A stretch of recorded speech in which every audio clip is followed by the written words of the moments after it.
dalam tuntunan Tuhan. Kejadian 24 ayat 12. Lalu berkatalah ia, Tuhan, Allah Tuanku Abraham, buatlah kiranya tercapai tujuanku pada hari ini. Tunjukkanlah kasih setiamu kepada Tuanku Abraham.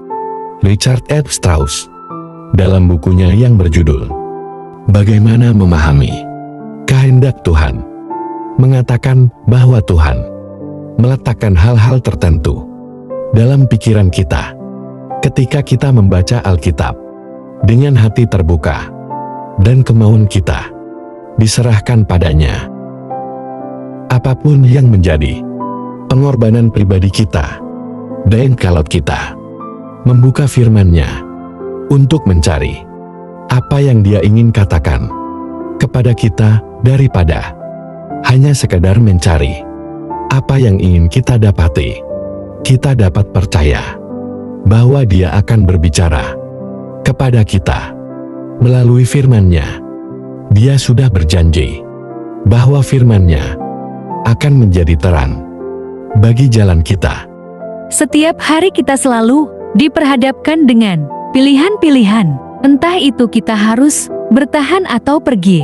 Kita dipaksa untuk memilih suatu keadaan yang sulit, yang mau tidak mau harus dipilih. Terkadang kita dengan yakin merasa bahwa pilihan kita merupakan hasil tuntunan Tuhan.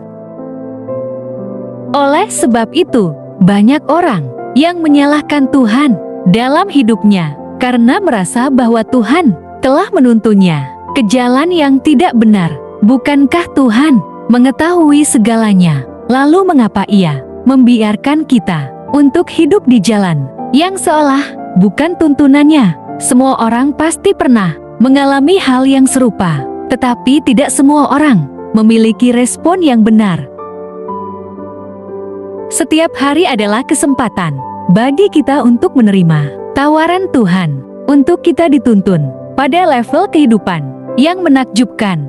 Namun pada kenyataannya, seringkali kita cenderung untuk menilai apakah kita benar-benar telah berjalan sesuai dengan kehendak Allah hanya berdasarkan hasil yang terlihat oleh mata. Dalam hal ini, kita berpendapat bahwa jika kita hidup menurut kehendak Allah, maka segala sesuatunya akan berjalan lancar. Tetapi jika ternyata kita mengalami berbagai-bagai masalah dan luka hati, kita sering berasumsi bahwa kita sedang menyimpang dari kehendak-Nya. Benarkah demikian? Sepertinya terlalu gampang untuk kita menilai bahwa kita sedang dalam tuntunan Tuhan.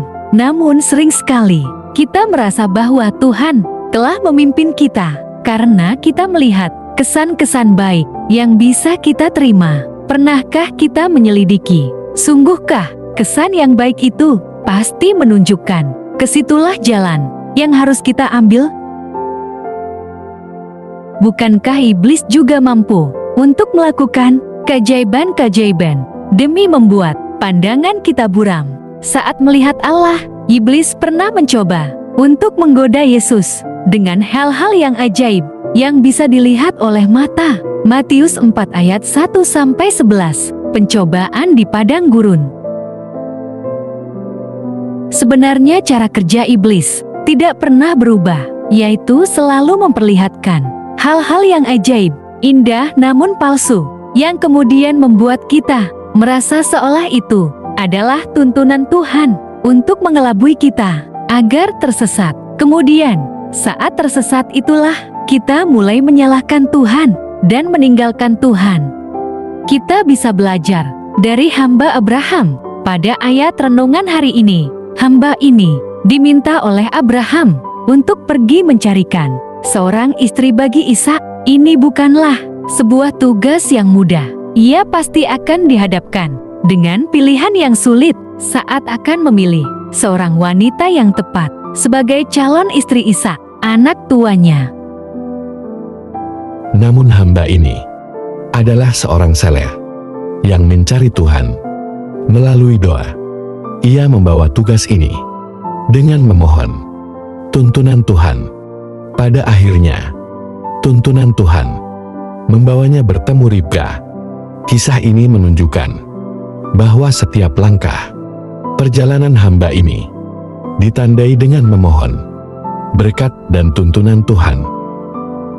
Oleh sebab itu, setiap keadaan harus dipertimbangkan di bawah penerangan firman Tuhan dalam sikap berdoa dan berdasarkan penyerahan total untuk taat kepada firman Tuhan dan rencananya daripada rencana kita sendiri. Mari menikmati setiap proses kehidupan kita dengan selalu mengejar hidup kudus di bawah tuntunan Tuhan. Semoga Tuhan Yesus memberkati.